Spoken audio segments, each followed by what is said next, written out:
Leading without a title, Toastmaster Vijaya Mishra. Fellow Toastmasters, fellow leaders, ladies and gentlemen, when I say the word leader, what image comes to your mind? A charismatic CEO making bold decision? A manager giving confident instruction?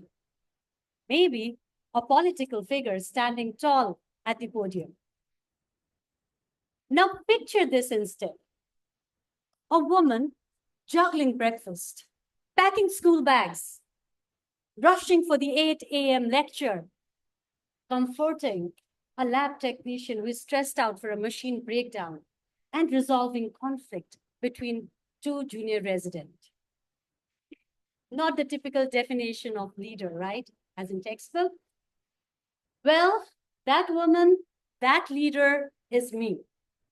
And I stand here today not because I owe a leadership title, but because I live leadership every single day. Let me make a small disclaimer here. I don't carry a formal leadership badge. I'm the junior most faculty member in my department. I don't sign off a ₹1 million budget or lead a 50 members team. But here's what I have learned. Leadership is not about power. It's about purpose. Leadership is not about position. It's about presence. Let me ask you, do people come to you for advice? Do you step up when it's needed too? Do you help to bring out best in people? If you are saying yes, trust me, you are already leading. Now, as this project demanded, I went through the leadership style assessment, and the results were quite revealing. I scored 24 out of 25 as an affiliative and a coaching leader. Closely behind, altruistic and democratic, 23 each. Lower in the pace were authoritative and the lowest pace setting. Let's break that down. Let me first take you to my home, where my leadership is quiet but powerful. When my kids are anxious, I choose to stay calm. When my children ask me difficult question, I try to listen more than lecture. When they create chaos, I try to connect more than correcting them.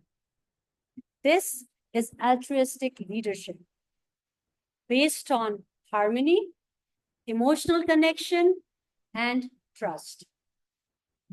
Now let's work to my workplace. Junior residents often come to me not just with questions, but with fears. Once, a resident came to me and she said, "Ma'am, I don't think I can make it up. I have decided to quit my residency."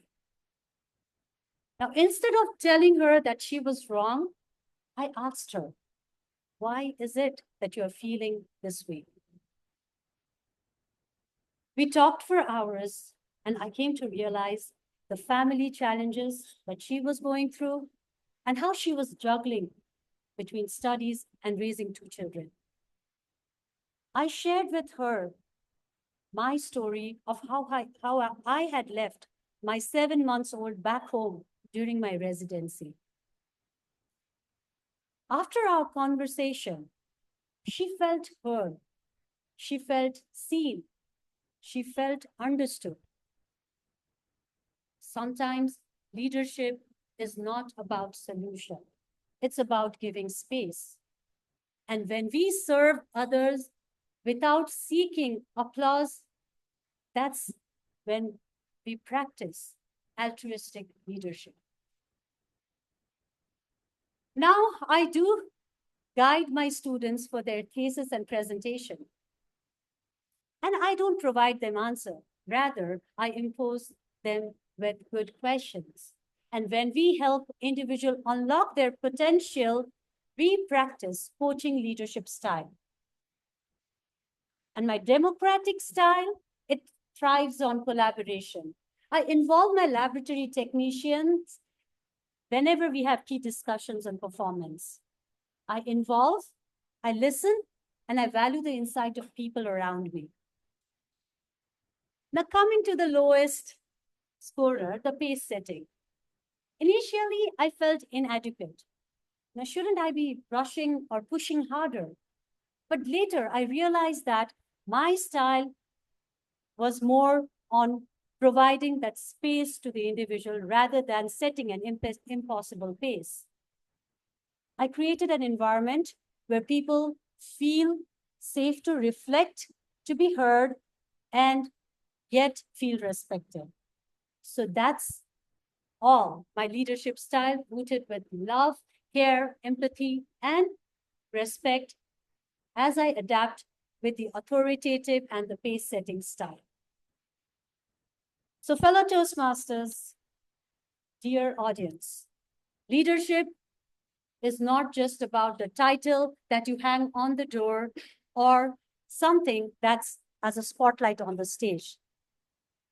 It might be as simple as a tired mom whispering words of encouragement, or a colleague offering you a listening ear during the lunch.